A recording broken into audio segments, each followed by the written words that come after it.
Hello and welcome into the Cubs on Deck podcast. I'm one of your hosts. My name is Greg Huss, and today I am joined for episode number 100 by Greg Zumach. Greg, how's it going, buddy? It's going fantastic. First of all, before we get started, I tossed this out to the 1060 West Discord, but the 100 episodes are heavily due to the work that you're doing. We don't need to be just like congratulating ourselves for a whole episode, right? That's not going to be fun for anybody. But before we get anywhere, I want to shout out because for folks who don't know, behind the scenes, Greg Huss does like everything to the point that, we talk about some topics, but he's got notes written up for us. He gets all the editing. He does everything. Like Cubs on Deck happens because Greg Huss is the man. That's what I gotta say. I appreciate that, man. I really appreciate it. I honestly what it really comes down to is listeners out there tuning in for every single episode, right? That's the crazy, and that's what we're doing today. Is we're going to be answering a ton of listener questions because that only felt like wildly appropriate to do that, right? I mean, we were kind of bouncing around like what do we do? Do we do something special for the 100th episode? And it's like, you know what? Like we have, I get sentimental on episode. Like I think I did that when we kicked off the show. I did it on the previous Growing Cubs show with Jimmy, and obviously hitting the 100 mark is a big milestone for this show. But it's like, dude, like we got people tuning in for every single one of these episodes, and that's wild to me. Like that's crazy, and we appreciate that so much. And it's one thing to like have a whole bunch of people that tune in for one or two episodes, and that's great. We appreciate that obviously too a ton. Like we really appreciate that. But like for people to tune in for every single episode is I feel like we don't deserve that, but we really appreciate that. That's for sure. So yeah, man, I this has been super fun over the past 100 episodes. I'm up to I think 220 episodes of a Cubs minor league podcast that I've hosted, which is like way too long talking about Cubs prospects on the internet. Yeah, and I've said it before, but one of the reasons that I started writing is because of an episode that you and Jimmy did with Max Payne. And so I guess the reason I'm writing is in part due to you. So folks, if you want to complain about that, you can direct it to Greg Huss, and then you could find Jimmy. He's still around somewhere, and you can give him the business. But no, all that said, honestly, it's just a blast talking Cubs prospects. And I think over the past few years, we've had some ups and downs with Cub prospects. But honestly, the ups have been pretty awesome. And now we're seeing some of the ups at the major leagues and potentially more. So it really gets to be a lot of fun talking. Dude, I joke around about it a lot that when I first started a Cubs minor league podcast back in 2019, the idea was like, oh, like the system was getting ready to get better because we saw kind of the end of the major league run on the horizon, right? Like we saw that approaching. We're like, oh, like the Cubs minor league system is going to get good. We can talk about it on a podcast. That'll be great. I didn't expect the Cubs system to stay this good for 6 years. Like I didn't expect that to be the case. It's not really a good sign because the Cubs major league team has not been good. But I did not expect that.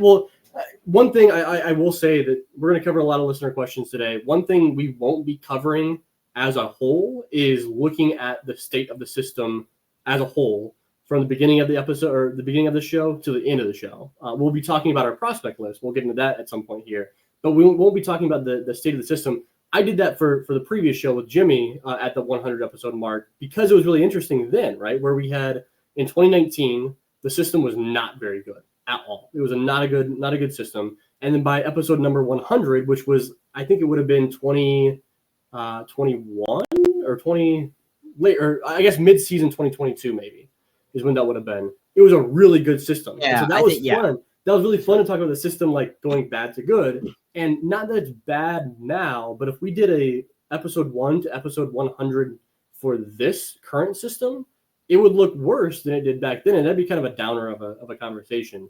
It's not a bad system, like I said, but it's definitely not something we're like, oh, it's so much better than it was back then.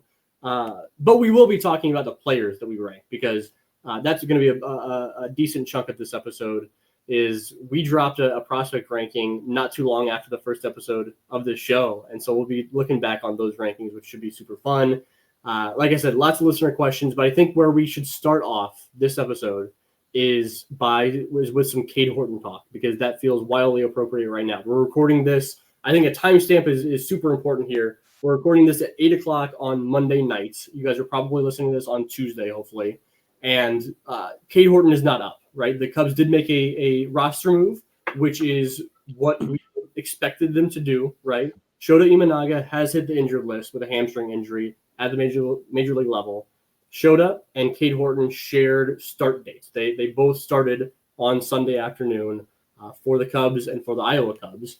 And with him hitting the IL, there's an open roster spot that could potentially go to Cade Horton. And obviously, it was just a reliever that was called up because Cade doesn't need to be up until that start time over, that spot in the rotation opens up. But man, I guess give me your thoughts on the whole Cade Horton situation up in Chicago. Yeah, I mean, I think it's happening. If we just want to go based on how it's being phrased reportedly, it feels like it's happening. So in situations in the past in which people were like, get this guy up here, get this guy up here. I'm going to use the example of PCA in 2023. Folks were like, get this guy up here, get this guy up here. September 1st rolled around, get this guy up here. Where is he? And when you would hear, at the time that was David Ross, but Jed Hoyer, David Ross, they would talk publicly, they kind of like pump the brakes on things. And if you listen to how they're talking now, it's very much he's in the mix. And I think when they're trying to decide if this guy is ready yet, there's a few checkpoints, and that's the terms that I've had phrased to me by just MLB people in general when they decide, is a guy ready for the next level? And so you look at a few things. One of them, you look at his controllables. And so, again, we've talked about that on this podcast before, but controllables are how many pitches is he landing in the zone, so his zone rate. Well, in his last start is 56%. He's been doing very well at that. Cade Horton throws strikes, and that's a lot of things. He is a power pitcher. He's got nasty stuff, but he throws strikes.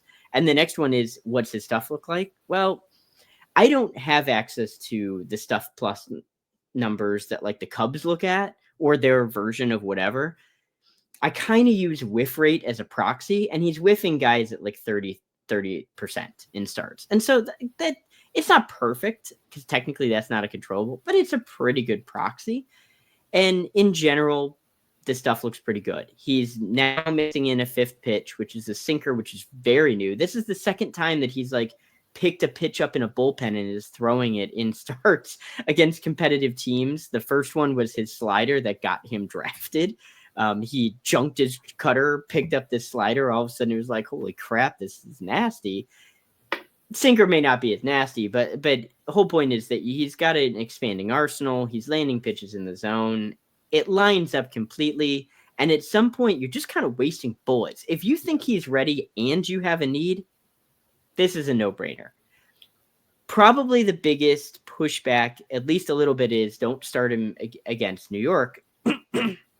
I'd push back on that. I think that this is a guy that pitched in the Men's College World Series finals, and it was nails. He set a record, I believe, at the time of 13 Ks. This is an absolute, he can pitch, he can handle adrenaline. Mets have some tough guys in their lineup, without a doubt. At the end of the day, I think if it's not in New York, he's up after. But if I had to just guess, I would guess New York. Cade has been wildly consistent this year in terms of the results on the mound, right? He's hasn't given up more than 3 hits in an outing so far this year in his 6 outings. He's had 6 starts, hasn't given up more than 3 hits. He hasn't given up more than 1 earned run. The last 3 starts that he's had have been 5 strikeouts, 1 walk. He's finding the zone a whole lot more in these last 3 starts than he was the first 3 starts, so that's improved. The velo is back to what it was in 2023, sitting. It tapers off as the start goes, but he starts in the first inning around 97. He ends in the 5th or 6th inning around 94. That's terrific. The slider is getting a ton of swing and miss. He's mixing in other pitches, like you said, bringing the sinker into the mix. Also, I think the curveball is really, really good. The changeup he drops in every once in a while as well. That's 5 pitches, good results. He's getting up there in pitch count. I think he's been right between 75 and 78 for the last 4 starts. Let me look this up. He's been the last he's been the last 4 starts. He's been between 76 and 78 pitches, which is also wildly consistent, weirdly consistent actually there. He's not going to throw 100+ pitches in the majors anyways. Like, that's not going to happen this year. So it doesn't matter that he's only hitting 78 pitches in AAA. He's ready. It's time for it to happen. I'm really excited for it to happen.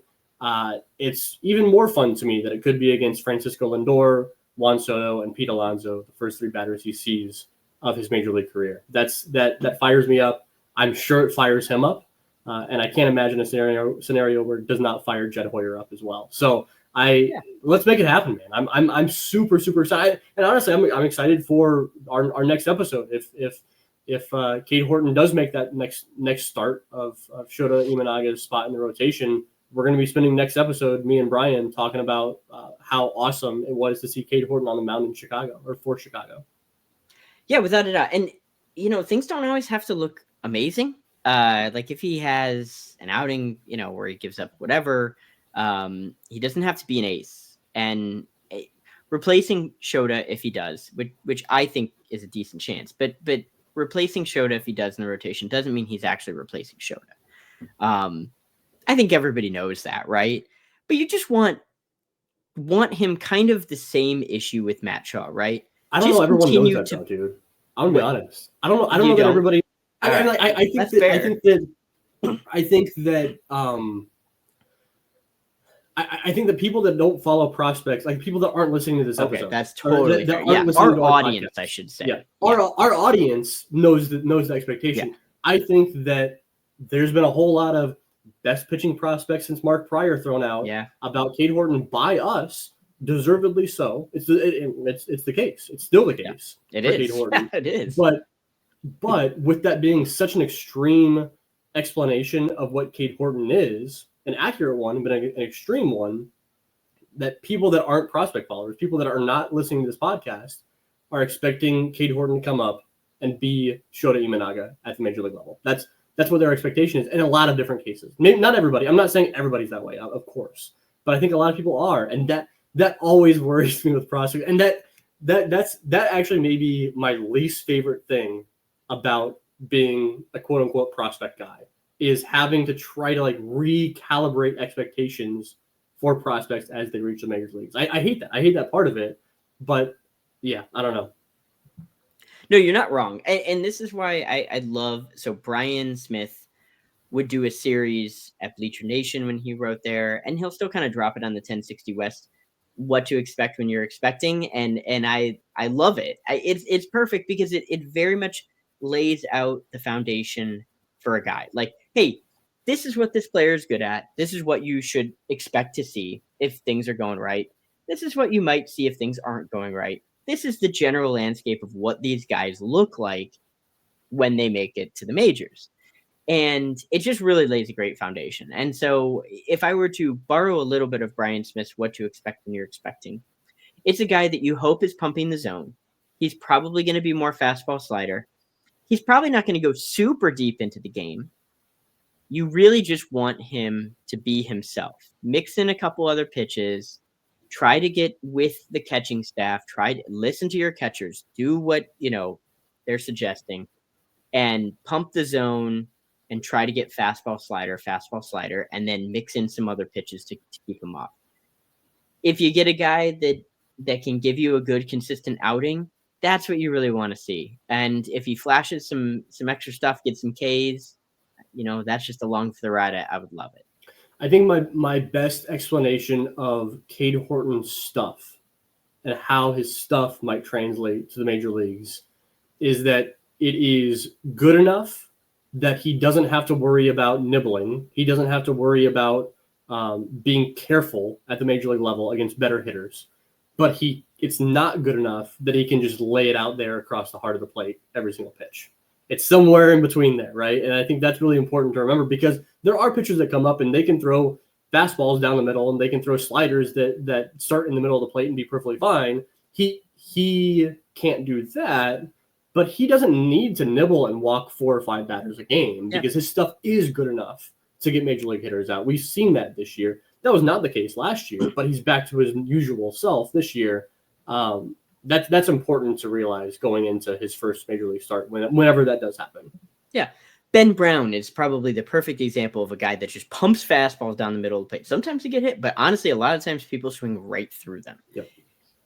Cade has surprisingly good fastball command. Now, I'm just going based on what he's shown. Obviously, you never know until the major league lights get on there, but he's got good fastball command. He tends not to really pump the middle of the zone anymore. He's had times where he could get away with it, and they had to quickly promote him because it's like he's not developing against like low A hitters. I think you remember that in 2023. The dude just like incinerated lineups. That was hilarious. It was hilarious. Just get him out of there. But anyway, I think we've talked about Cade, but I'm hoping that a lot of our conversations going forward are about all the awesome things that Cade has done.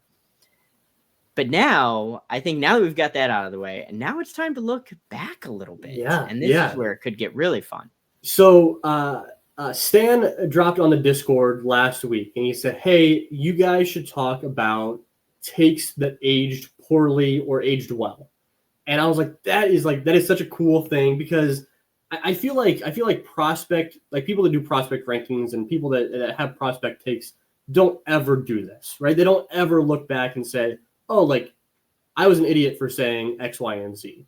And while we're not going to do that exactly here, because that involved me going back to some of our first few episodes and listening through every single one of them. And I didn't, honestly, guys, I didn't care to do that this week. What we're going to do it in the form of is taking a look back at our prospect rankings. We dropped prospect rankings in November of 2022. So to give you a little bit of context, Zumach, you just mentioned that Cade Horton was just drafted that year. He had not yet made his debut. He was debuting in 2023. That's a little bit of context there. Obviously, Brennan Davis was still in the organization. This was still coming off, this is 2022. So we just saw our first year of Owen Caissie and Kevin Alcantara in the organization. We saw a little bit of James Triantos that year because he was just drafted. It was that era of Cubs prospects. And so we're going to take a look back at that team. And actually, we dropped this prospect ranking. I think we covered it. If you want to go back and listen to that, we covered these prospect rankings for you and me in episode 3 or 4. It was pretty early on during our time on the show. And so it felt appropriate to do that here today. I'm not going to share the screen for those of you guys on YouTube. We're just going to hit on some names here. But this kind of fulfills our hot takes or our takes that went poorly. And I'll kick things off up at the top, right? I started off I had Brennan Davis as my number 1 ranked prospect in the organization. I had him above PCA. I had PCA at number 2. You had them flip-flop. You had PCA at 1 and nailed that, obviously. You had Brennan at number 2. Looking back on this, man, I explicitly remember. I remember this so clearly that I had said, I think it was towards the tail end of the 2022 season, Brennan Davis was hurt, and he missed the end of that season. And I remember saying, I was like, we shouldn't change our minds about Brennan Davis between September of 2022 and April of 2023. Because I was like, he's still a really good player. He's so good. I'm not going to drop him down because that would be penalizing him for the injuries. And that aged so poorly specifically because of the injuries, And so seeing him at 1 over PCA, it's not egregious because Brennan Davis was that good. And I think that's important to look back on. It's Brennan Davis was that good.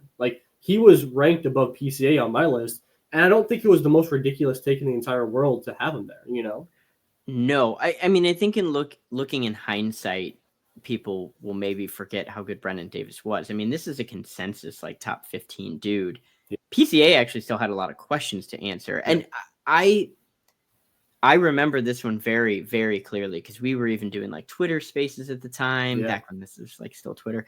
And it's always Twitter to me. And we hammered this out, and Todd talked about it, and I felt based on the feedback that I was getting on what PCA was doing with this swing and where, I won't say which hitting coordinators I was talking with, it was kind of hey, this is what we're doing. This is the roadmap. Now, what he's doing in the majors, I didn't anticipate that. So I'm not here to say dude, I saw this coming, but it was just fun that it was a fun. In many ways, it was also a bit of a hot take. Yeah.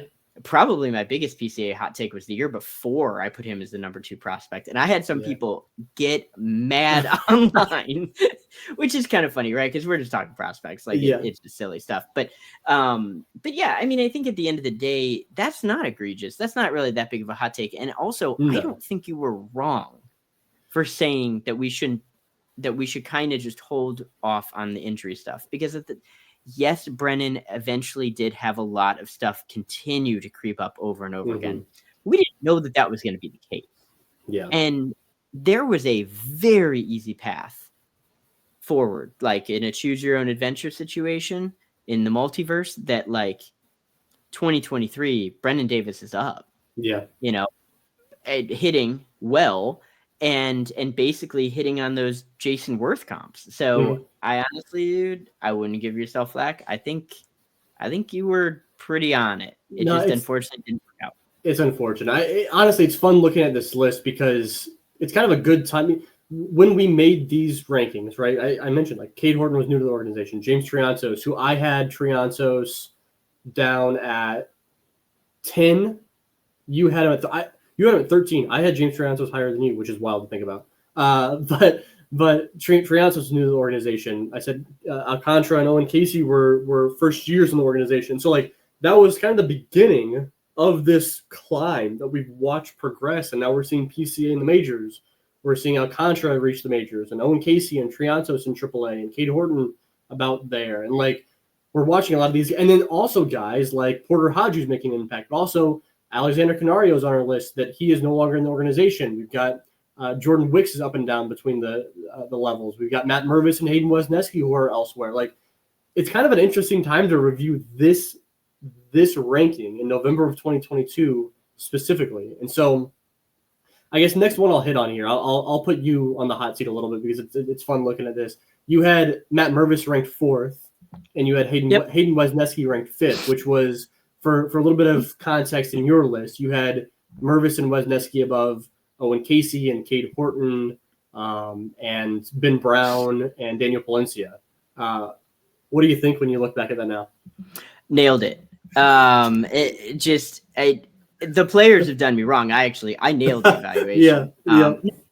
So, I mean, in many ways I was buying. So I was messing with something at the time where I factored in proximity to the majors a lot more. But Matt Mervis is when we talk later, I think there's going to be a good question of like what challenged the way you scout now and like based on how things have gone. So I don't want to reveal too much, but like Matt Mervis is a big part of that, where the eye test to me was standing out, and there was a need at the majors, and what he was doing was so impressive. And then when I would ask around, I wasn't getting a whole lot of people saying, oh yeah, dude, he's a stud. I was a little bit of that. And I was getting some even from within the Cubs system. And then I wasn't really getting the glowing comments that they felt like with other people. And I probably should have anticipated that. Now, Wesneski, I'll be honest, I'm disappointed how that one turned out, because I actually really thought with his pitch mix that this is a guy that should have clicked in 2023 and kept a rotation spot. Didn't happen. Well, I mean, listen, dude, he's now with the Astros, not looking too bad in their rotation. That's exactly like sometimes it does just take a guy getting to a different spot, having a different mindset. It doesn't mean the Cubs are bad at pitching development, right? Like you just mentioned, Porter Hodge has been looking absolutely nasty out there, and we just talked about Cade Horton.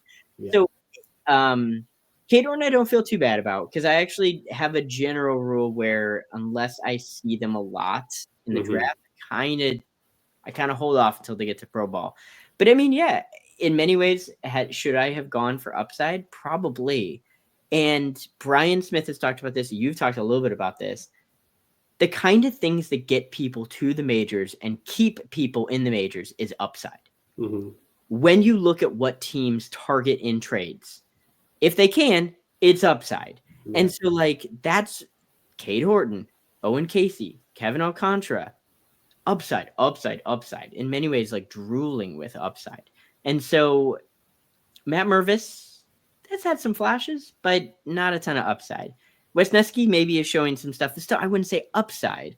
So it's just at the end of the day, maybe don't just go for the safe picks. Target upside, target outlier tools. Yeah, I feel like a lot of times it's viewed when you're making a prospect list as like, oh, they're trying to be creative, or they're just going for the flashy prospect down in the lower levels. It's like, yeah. I mean, sometimes people do that. That's absolutely the case sometimes, but also it's because of that reason that you just explained. We've got. I want to hit on Christian Hernandez, because you had Christian Hernandez at 8. I had Christian Hernandez at 7. And like sitting here today, it's like, okay, Christian Hernandez might be somewhere around there by the end of this year, by mid-season this year, depending on graduations and stuff. He might be at number 8 coming up here soon. But the path that he took, dude, is wild, right? Like, he was at 7 or 8 in November of 2022. He dropped way the heck down, and he's just kind of steadily climbed back up into this same exact range that he was 3 years ago. Well, in 7 and 8, and I honestly think we were in the pantheon of like Cubs prospect writers, we were actually the lowest on him. And that is surprising. Like, we had people basically saying like, this is a guy that should be Baseball America had him 3rd in the system. They had him as a top 100 prospect before he even was stateside. Mm-hmm. It might have even been before his DSL stint. I can't quite remember the timeline on it. At the end of the day, that is the challenge with IFA. I remember writing in my piece that I really rarely rank guys in the international side at all, because there is only so much we can glean from how scouts will talk about him and how these reports go up on like Pipeline and Baseball America. And that's not a knock on those publications in the slightest. It's just the nature of these guys are like 15, 16. They're 13, 14 when some of these initial evals are kind of put out there. And I think 13, 14 might even be a little generous, right? Yeah. It might even be younger. And so at the end of the day, I look at stuff on the amateur side, and we see guys that are like sophomores who you think, oh my gosh, in 2 years, he's going to be a monster. And he continues to look really good, but he doesn't take that massive step forward, or he starts to develop a hole in his swing or whatever. And I think that's kind of Christian. He has some pretty crazy tools, but the path wasn't going to be as quick as some were hoping. And some national publications did him a little dirty, dropping A-Rod comps on him. I don't think they should drop A-Rod comps on anybody. So, is what it is. But I think overall, I'm hoping he's top 5 here in a little bit. There's still plenty of time on these lists to talk about how big of idiots we were. So let's take a chance, or take an opportunity to pat ourselves on the back just a bit, because we both had Alexander Canario ranked 14, which I feel. I think the reason, I think I'm speaking for you too, but I know the reason why I had him down at 14 is kind of exactly what played out, right? I had him ranked below kind of that initial big grouping of. I remember back at this time, dude. Like there were guys that were down to like 12 that was getting like top 100 love. Like Daniel Palencia wasn't getting it, but like it was like if Daniel Palencia stays a starting pitcher, you never know. Ranking Alexander Canario down below those guys was like very intentional on my part, was because like I viewed him as just a slightly better version of Nelson Velasquez. And that's kind of exactly what's happened with Alexander Canario, where because of the swing and miss, he just couldn't lock down. Because of the swing and miss, and because of the crowded outfield in Chicago, he just couldn't really ever lock down a role with the Chicago Cubs. And now, did I think that it would lead to him being DFA'd and traded for cash considerations? No, I did not I did not have that on my bingo card for Alexander Canario. But kind of the way that his career, still very young, has played out is kind of how I pictured it to a certain degree, So I will say, I'll toss this out there because I had to try to look up these dates really quick. I believe he got injured in October. And I think our reports came out in November, December. Yep. And if I'm remembering how I thought about this, I was thinking this guy is a little bit somewhere in the late top 10s. That's where I had him. You're absolutely right. But it was one of those where it was like, what do you do with this guy? Like, how bad is this? It sounds really bad, but also maybe it's totally like not an issue long term. I think I hedged my bet. Looking back on it, though, I think you are right. In many ways, I thought about Canario and Velasquez so similarly. Because at the end of the day, these are guys that, well, they do have tools, very clear tools. They're gonna need to mash to be really valuable as right-handed hitting outfielders. Corner for the most part. Yeah, I was gonna say they like played a little center, but it wasn't that they weren't center fielders. And I'm not talking PCA center fielders. They aren't like Kevin Alcantara center fielders. Yeah. So just guys you don't necessarily want out there. Yeah, I think it was many ways the injury, but it did play out very, very similarly. Honestly, exactly how I was thinking about Velasquez the year before. Let's talk about the fact that you had Luis Devers at 15. I am at 22. Luis Devers. I honestly, it kind of goes back to what you were just explaining about like the upside. Now we had him at 15 and 22. We didn't have him as the top 10 prospect in the organization. But when you were talking about like, guys that have upside are very important, and Luis Devers, we knew did not have that upside. Like it was all about pitchability for Luis Devers, and we knew that was the case. It was the weird pauses, like the Johnny Cueto style pauses in his delivery. It was the elite changeup, but no real fastball, no real other secondary pitch besides that. It was like a changeup heavy guy that was just fun to watch, and like that's kind of what happened. Now, it's going back to what you had just said. A guy like that gets released from a minor league team earlier than a guy that might have a fastball that touches 98 miles an hour and can't find the zone. And so that becomes interesting. But that was one of the names that stuck out the most to me was Luis Devers on these rankings. So this is 2022. Where did I have Kevin Made? You had Kevin Made at somewhere here. Sorry. No, that's okay. I totally tossed this one at you because I will lay the groundwork here. You had Made at 20, and I had Made at 16. Okay. So the year before, hot take, I think I had Kevin Made third. And no, actually, I'm almost positive I did. It was definitely top 5, and I'm pretty sure I had him third. And so the two things people yelled at me about very loudly, I imagine, or they're typing furiously, was PCA 2 and Kevin Made 3. And so I guess I batted 500 on that one. But like Kevin Made is a guy that it did not click. And while he may have been 20 the year before, I very much I corrected appropriately in the sense that this is not a guy that the hit tool was not taking a step forward. And there were brief flashes the year before. It didn't carry over. Yeah. And at the end of the day, that's kind of the gamble.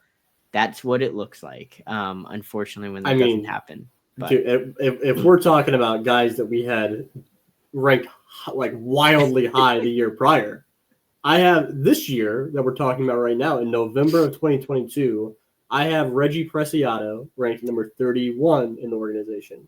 The year prior, I believe I had him ranked 30 spots higher at number 1 in the organization.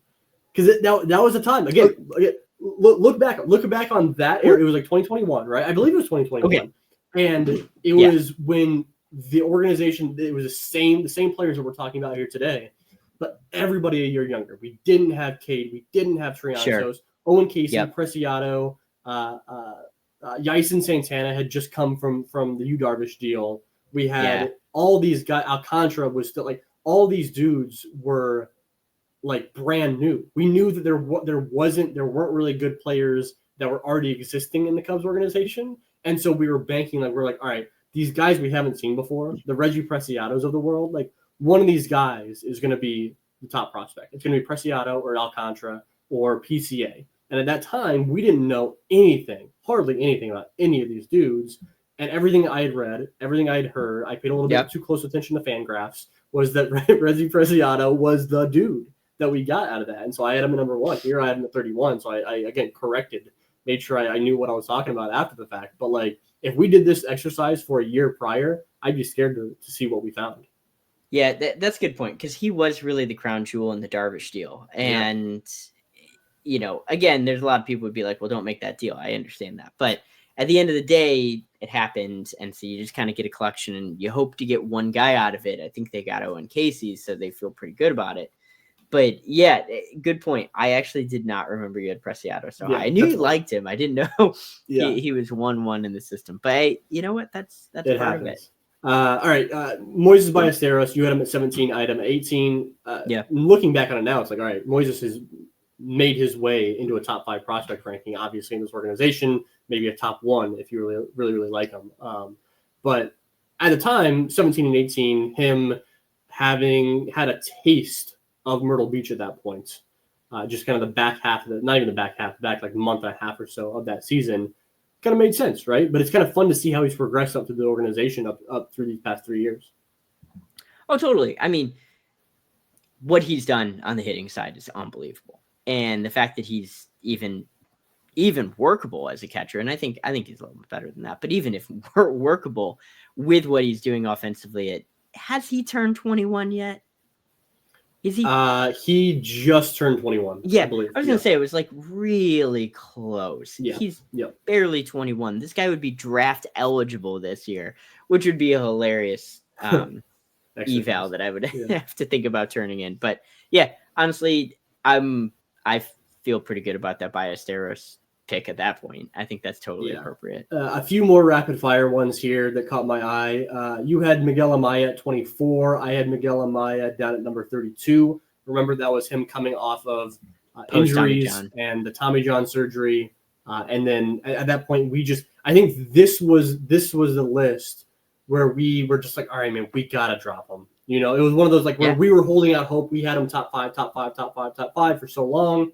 And we're like, it was Brennan Davis a couple of years earlier, right? And we're like, just too many injuries. The Tommy John may have pushed it over the edge, and he was on the 40-man roster, I believe, already as well, which threw another wrench into this. And so that was kind of when we dropped him down, only to, I think, 1 year later prop him way back up again because he showed he could hit. And so that was a fun one that stood out to me. There's some other. I mean, I think that I had Jeremiah Estrada at 29. You had Jeremiah Estrada at 26. That's fun to see. You had Luke Little just a slot ahead of him at number 25. I had Luke Little down at number 24. So we valued those guys pretty similarly, which is fun. Yeah. You slipped. You and I both slipped Zach Lee into that mix, and that just kind of never came to fruition a little bit there. Some more fun names like way down the list, like 34. I had Luis Verdugo. I think you might have had Verdugo in there somewhere as well. That's a throwback name. I mean, the defense carried his tool quite a bit. We both snuck Naz Muley in at number 36. It's wild to think that Naz Muley was part of the organization back in November of 2022. Yeah, that 2022 draft, I think, is going to be pretty good. I mean, they've already gotten major league value out of it with Jackson Ferris. Cade is hopefully here, right? Naz Muley.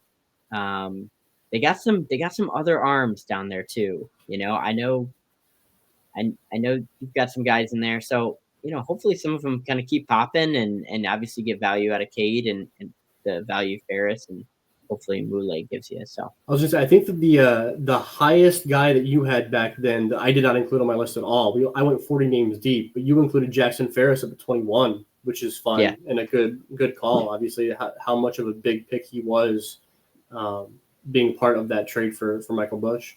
Yeah, I had him as a first round pick. That he was a first round caliber guy and was paid like one, so that's not super surprising. But it's one of those things where I think they also really were interested in Schultz, who ended up going to the White Sox. Yep. Very interested in that, and both have looked really good. Ferris, Schultz, I think they had some good evals turned in on those guys. Yeah. All right. Anybody else you're curious about as I have the list pulled up here? Where do we have DJ? DJ Hurst? Yeah, I had DJ at 13. You had DJ at 16. So okay. I mean, I think that may have ended up being a little bit low, right? I mean, considering the fact that he made the majors last year with the Nationals, obviously injured now and out for the year. But yeah, 13 and 16 seems appropriate-ish. Yeah, I think maybe a little light. I probably was a little light on him, but at the end of the day, we're kind of quibbling. Good on DJ for making it to the majors. Obviously, I hope he comes back strong. I know some folks don't like, to lose a deal or whatever. Honestly, I'm happy for DJ. I hope he actually comes back and carves out a role. He's a fun dude to follow. He's been a fun dude since the second he walked into the organization. He's been a fun dude since he's left the organization. And I just hope he kind of keeps carving out a role because he's a fun guy. All right, you ready for some questions here? Let's rock it out. All right, so we have 3 questions up top that I want to cover that are appropriate and reference the fact that this is the 100th episode of this show. And so I want to hit on those first. We got a question sent in by Eric on the 1060 West Discord channel asking who the most fun prospect to cover during this stretch of the podcast has been for you and I.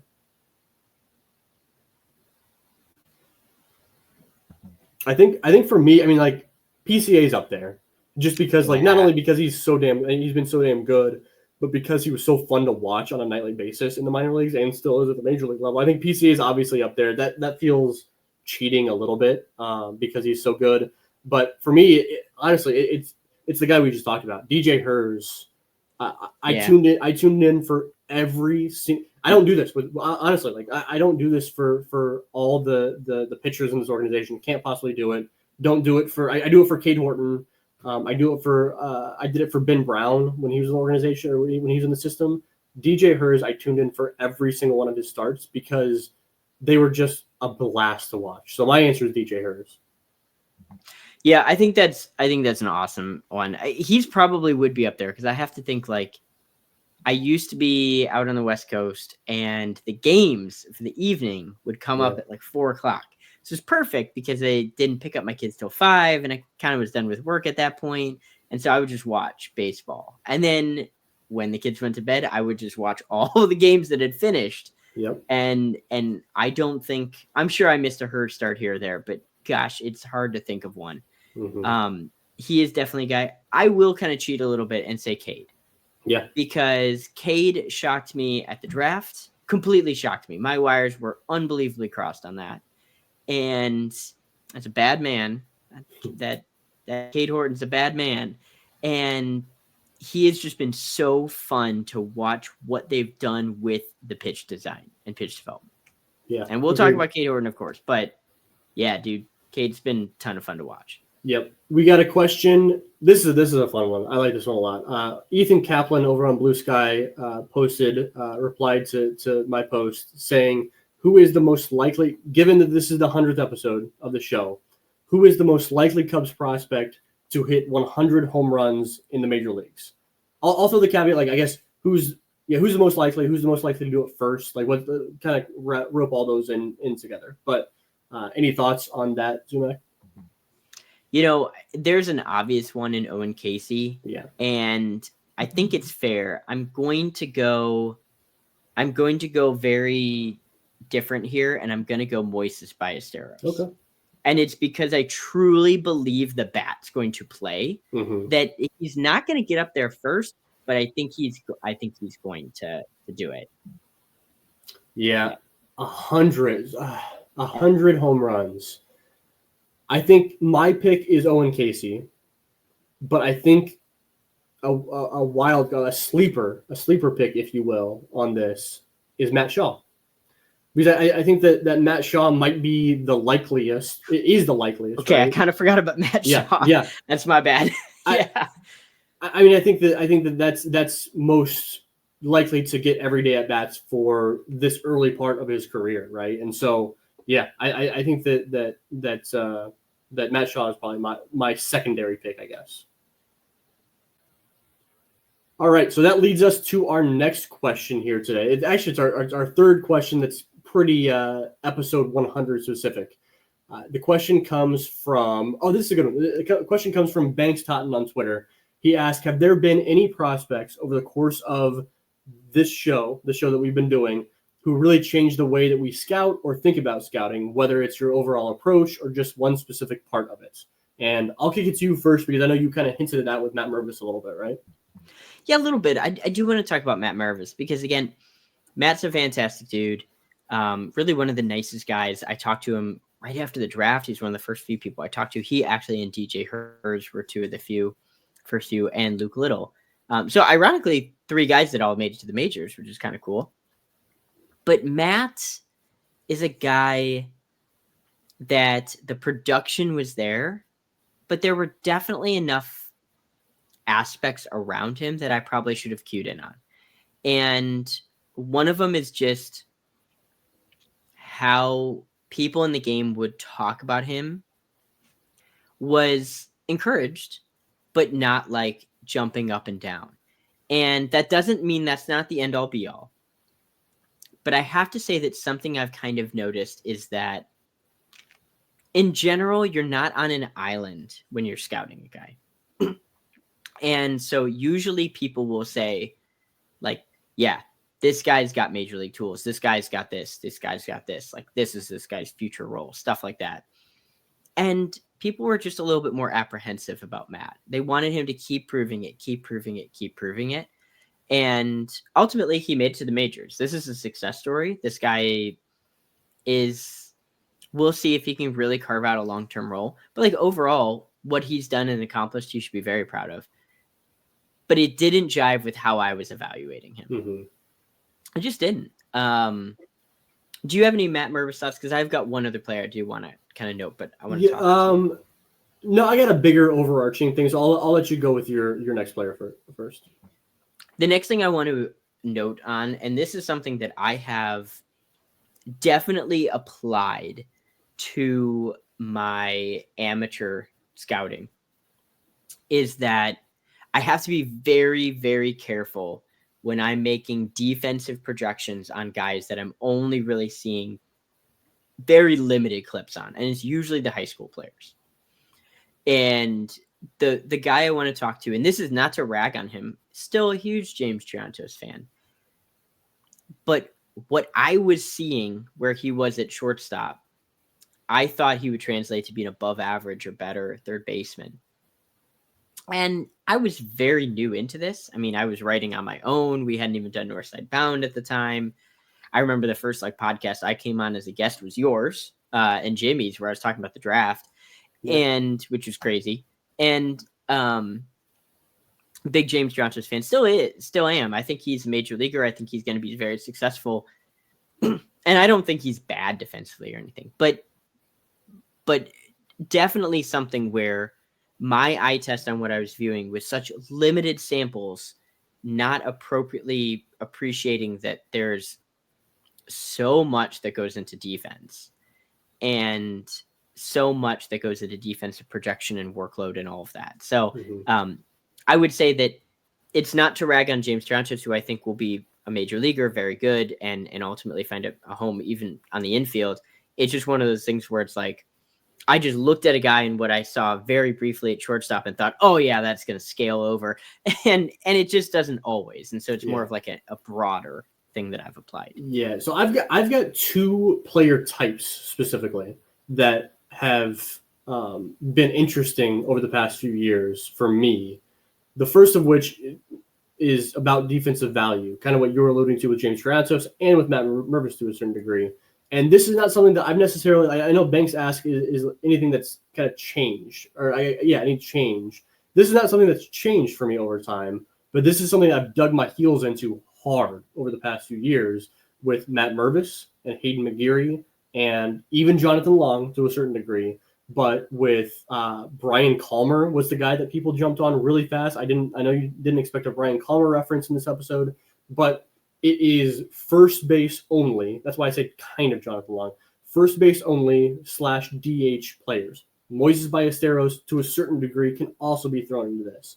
And how I've dug my heels into my refusal to rank some of those guys super high, right? You had Matt Mervis, like we talked about, ranked as 4th, right? Not to throw you under the bus here, but like you had him 4th. Like I did not. I had him down like past like 10, outside my top 10.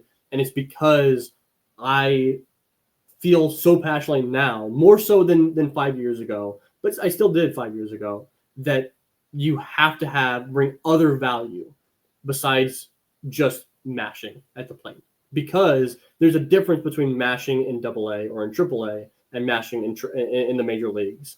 And if you get a guy that is hitting the ball really well and he's playing third base well, or a guy who's hitting the ball tremendously in AAA, but he's destined for first base or DH, I'm going to take that third baseman every single day of the week, every single day, or the corner outfielder or the center fielder, or especially the shortstop.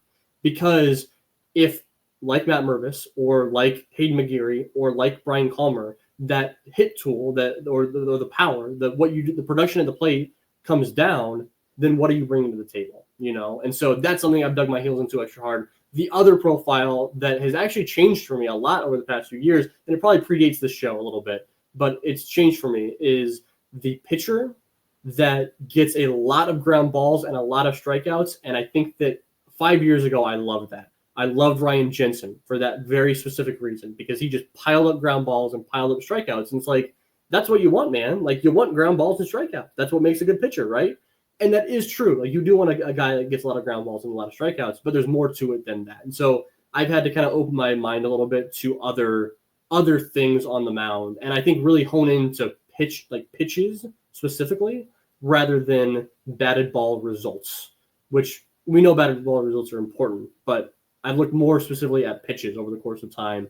I think Ryan Jensen was the guy who really burned me on that as a prospect evaluator a few years ago. And so that's what changed for me then. Yeah, I love that. And I will say I've applied some of that, because we've had lots of conversations about those two topics. And I've applied some of that into how I grade guys as well. And so I definitely think some of those conversations bleed into it. And, I'll be honest, I'm still growing and constantly changing as an evaluator, like, especially on a lot of the pitching stuff. I mean, I've had conversations where I talk about these controllables and everything else. That's based on conversations I've had fairly recently. A year ago I was not saying that. And so it's just, the game's constantly changing. And I think that's the fun of it. That's definitely the fun of doing these like retrospectives. Because maybe it feels like a long time ago, or maybe it doesn't feel like a long time ago. But then in the game, that 2 or 3 years is like, it's just. I mean, we may have evaluated Matt Shaw, or not Matt Shaw, Matt Mervis a little bit differently a few years ago had we had public StatCast data for him in AAA. Yeah. We didn't at the time. Now we do. Right. And so we can evaluate him a little bit differently, Yeah. So, all right, we got a lot more questions. We're not going to get into all these questions, guys. You guys went above and beyond sending these in our way. We are going to try to get through as many of these as possible, though. Honestly, a lot of these are pretty good for some rapid fire responses from us. So let's go ahead and tackle them in that way. Brad sent us a question on Discord last second. I saw it like right as I was hopping on here. So he was terrific in getting it in at the buzzer. He asked about Owen Caissie and the ideal balance between last year's high spray, lower power, more contact approach versus this year's Owen Caissie, which is pull heavy, it's higher power, it's less contact. It's just two different hitters that we're seeing Owen Caissie last year to this year. Where is that ideal balance between last year versus this year Owen Caissie, from, I guess, as quickly as you can on that? Yeah, it's situational awareness. It's finding the aggression when it's the appropriate time for the aggression. And that can still be the majority of the time. And basically just having a B swing, that's not even a really good way to put it. But basically knowing some kind of situational awareness on the situation. To the point that he doesn't then have to go into survival mode like Matt Shaw did in his first stint. That's basically my balance, is be aggressive, go out there and do it. Sometimes be willing to go the other way, but not let it change your overall approach. So honestly, like I kind of view Owen a little bit differently, where the spray that he had last year and the year before and the year before and the year before was not in the same, like it wasn't like a defensive spray. It was more like he just wasn't tapping into that pull side power. And I was saying for years, dude, I'm like, oh, like let's get some more pull side power from Owen Caissie. Let's see more of it. I'm almost like, I almost feel like he was successful the past few years. He was really good. Even in AAA, he was really good. And it feels a little bit Matt Shaw-like from the perspective of, we just had conversations about Matt Shaw on how he changed his approach because of what he was expecting to happen in the major league level. And that then impacted him negatively.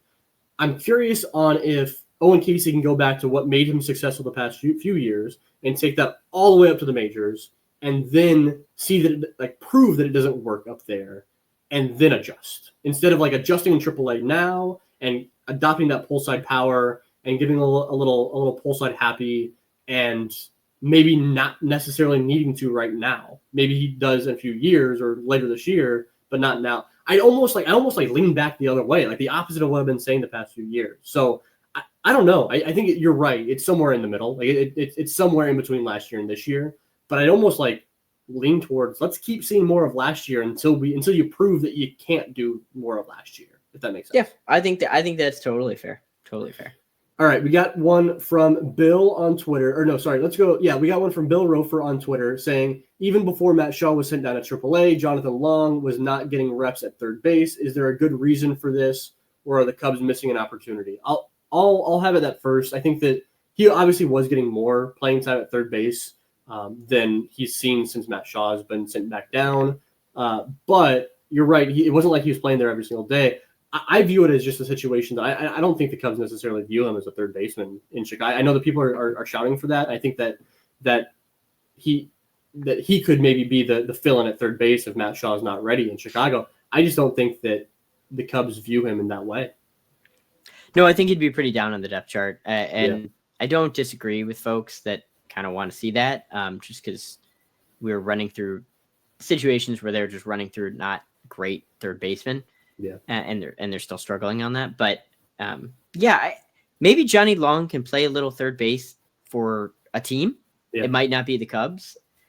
Probably just not a super priority to toss him over there when you really just want to see what the back can do. Here's what I'll say: I think that he's a better third baseman than Justin Turner would be. Yeah, no, you definitely. I think that's all I can say, right? Yeah. I can say that pretty. I feel pretty passionately about that, but nothing else. I mean, I think Justin Turner might say that too. So. Yeah, exactly. All right, question from Reese on Discord, on the 1060 West Discord, saying, when will we see the first wave of prospect promotions? Right, it's typically right this month. It's the month of May. It's typically when we see that first wave happen. Yeah. If I had to take a stab, I'd say this up. Well, today's Monday, maybe tomorrow. So maybe the time you're listening to this. Yeah. Because usually where I go based on this is there are certain opt-out dates, and the end of April tends to be one. I think then the middle of May. Gosh, I used to remember all these, but around those times after you get opt-outs, then you start moving people up the chain. I would guess honestly very soon. Yeah, I guess this. Yeah, when you guys are listening, action's probably happening. If not. This month, it's going to happen. This month is when we see that first wave. It's going to be the first wave is going to be the guys that we were surprised to see sent down a level. Those guys are not going to be up at the level we expected them to be at to start the season. Is more than likely. All right, question from Nathan Ritchie on Twitter saying, which AA or below shortstop prospect is the best trade bait right now? My answer is Christian Hernandez. Hernandez, definitely. I Christian Hernandez above Jefferson Rojas. Yes. The upside, what we were talking about earlier, the upside, teams love that. Teams love targeting that in trades, especially a guy that's on the upswing. Christian Hernandez is the guy. Former pedigree, looks like he can stick it short. Yep. Yeah, without a doubt. In fact, I mean, I think teams have already called, and we'll see if it happens. But yeah, Christian Hernandez. Question from Don Hyman on, I think he sent this on Twitter. Out of Cade Horton, Connor Noland, and Brandon Birdsell, so 3 guys that are in AAA.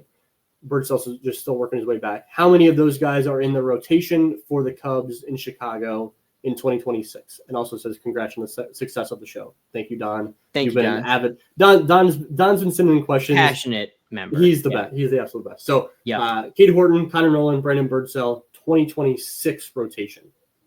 I'm just going to go 1. And that's not knocking Birdsell, but I think locking down a role is very different than maybe making some starts or then contributing in the pen, which I think Birdsell might be able to actually be a really good guy who could do both.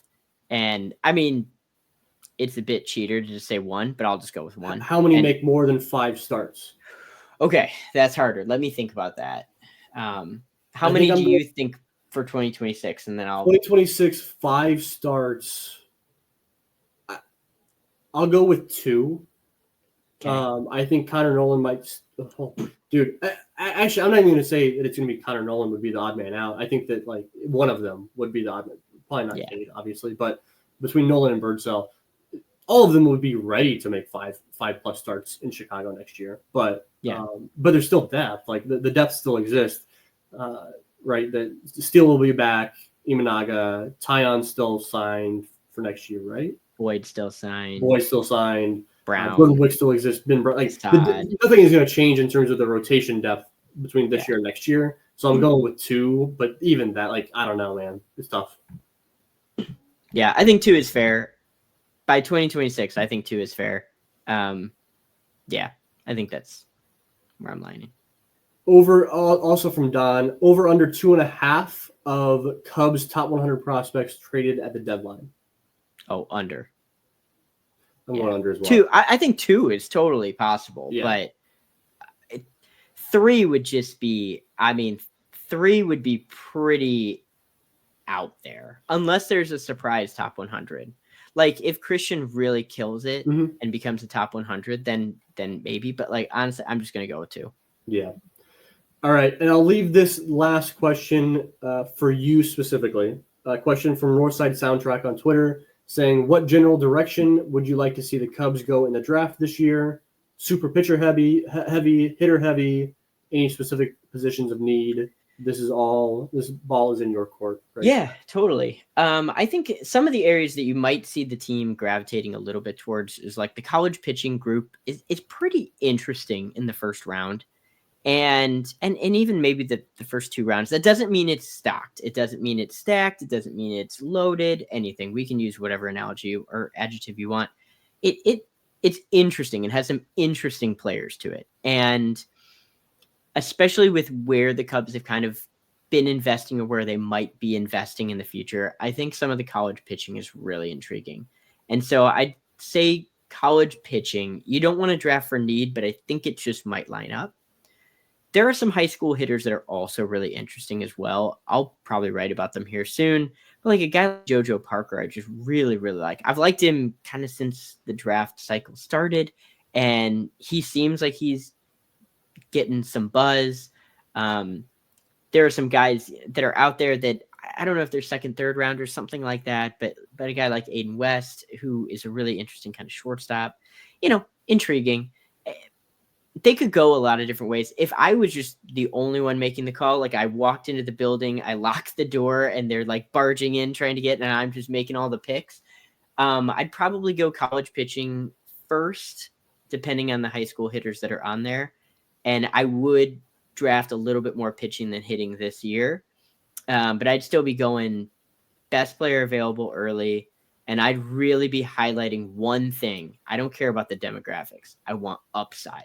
This is an organization that needs to appreciate variance, embrace variance, because an all-star performer, even if there is less chance that they get there, is going to be so like exponentially more important to the organization than somebody who you feel like, gosh, I think he's a 1.5 to 2 hitter in the majors for 5 years, and that's really valuable.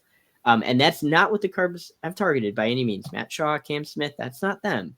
But I'm just saying, embrace variance, embrace upside. I'm cool if it looks different along the way. Cubs have done that a little bit, but gosh, if I was just making the calls, that's where I'm looking. I love it. That's why I wanted to end. That passion is why I wanted to end with that question. That was perfect. So, all right, Zumach, where can we find you on social media? Like, where can we find what you're talking about? Yep, you can find me at Ivy Futures. I don't know, the Discord, 1060 West Discord, no doubt about it. Twitter, X, whatever we're calling it. Blue Sky. I haven't really posted there as much. I need to. My apologies. I write for the Baseball Tribune, which is just my own little publication, my own little Substack. And you're going to be seeing some draft stuff come out because now it's May. and now my school is done. And so I have a little bit of time in the free time to kind of really dive into this class and coalesce some of my thoughts. Very good. You can find me on Twitter, on Blue Sky at Out of the Vines. You can find me over on the Prospects channel, specifically over on 1060 West. And thank you guys. Thank you guys so much for tuning in. Thank you so much for tuning in for 100 episodes. If you don't follow us on all the different podcasting platforms, give us a follow there. If you don't subscribe on YouTube, give us a subscription there. Give us a like on this video, comments. We'd love to hear you in the comments. I try to do my very best to reply to everybody that's commenting down below on YouTube. So thank you guys so much for being a part of this ride to past 100 episodes. And we're excited to be back in your ears in one short week. Me and Brian will be back. So thank you guys, and we'll talk to you soon.